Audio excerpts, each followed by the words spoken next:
6 major impacts of climate change on Vietnam. 1. Sea level rise and saltwater intrusion. Flooding and heavy rainfall. 3.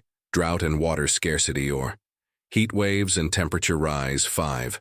Stronger and less predictable storms. 6. Biodiversity loss and ecosystem damage. Sea level rise and saltwater intrusion in Vietnam. A story of struggle and resilience. In the small village of Ben Tre, nestled within the fertile lands of Vietnam's Mekong Delta, life once flowed with the rhythm of the river.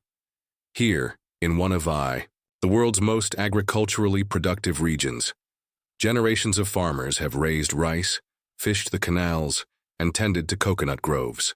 The Mekong's life-giving waters have always shaped their days, until those waters began to betray them.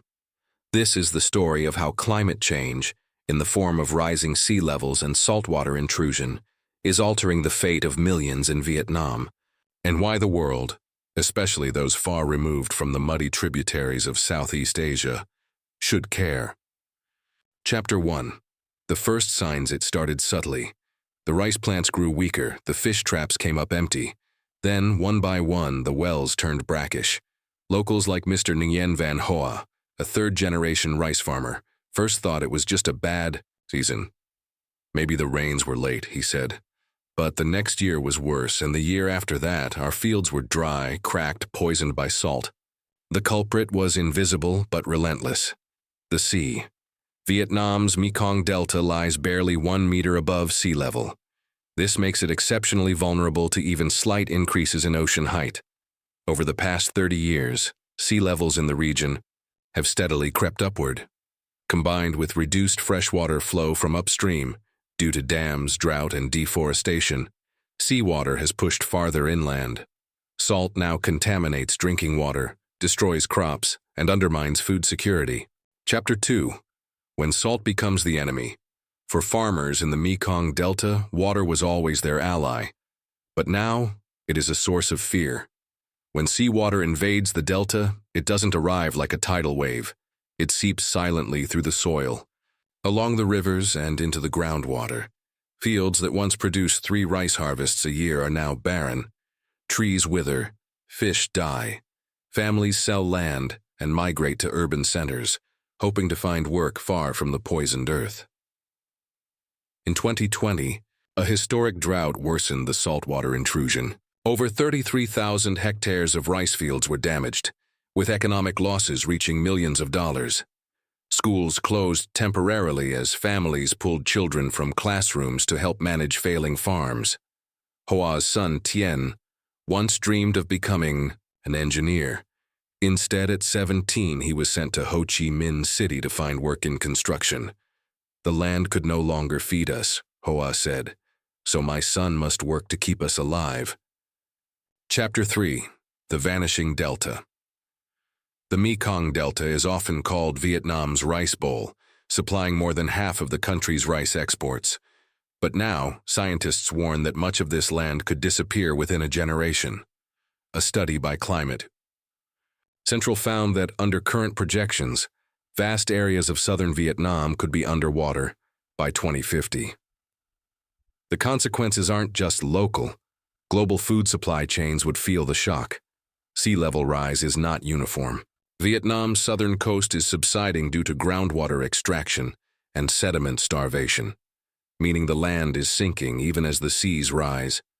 Infrastructure meant to manage water flow, like dikes, sluice gates, and canals, often fail under the dual pressure of climate change and overuse. "We built our defenses for the past," said Professor Tran Minh Ha, a climate scientist at Can Tho University. "Now the future is coming faster than we imagined." Chapter 4. Women on the front lines. Women in the Mekong Delta bear the brunt of climate change. As men migrate to cities for work, women manage farms, care for children, and face new responsibilities with fewer resources.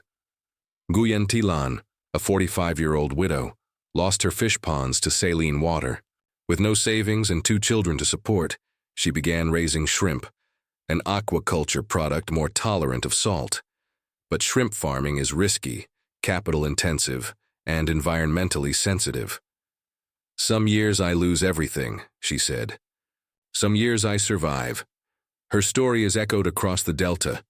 Communities are adapting, planting salt-resistant crops, shifting to aquaculture. But the changes are reactive, not systemic. Chapter 5. The Global Cost of Local Crisis. Why should someone in Ohio, Texas, or New York care about saltwater in Vietnam's patties? Because climate change has no borders. The same emissions that melt polar ice caps and warm the Atlantic also fuel sea level rise in the Mekong. The rice exported from Vietnam ends up on plates around the world.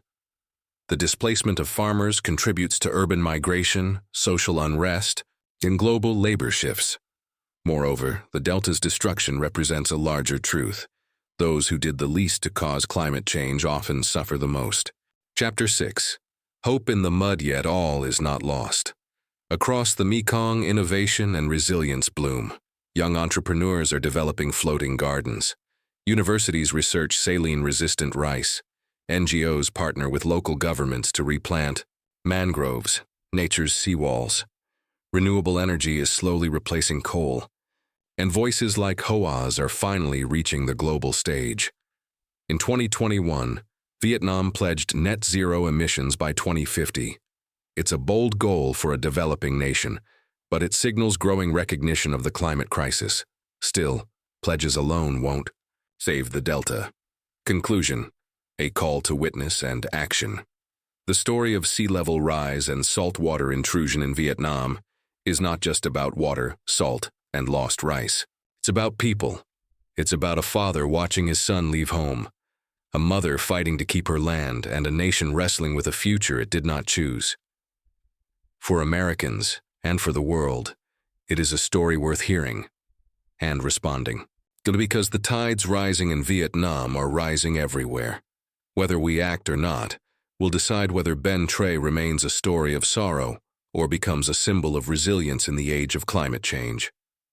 Thank you for watching this video to the end.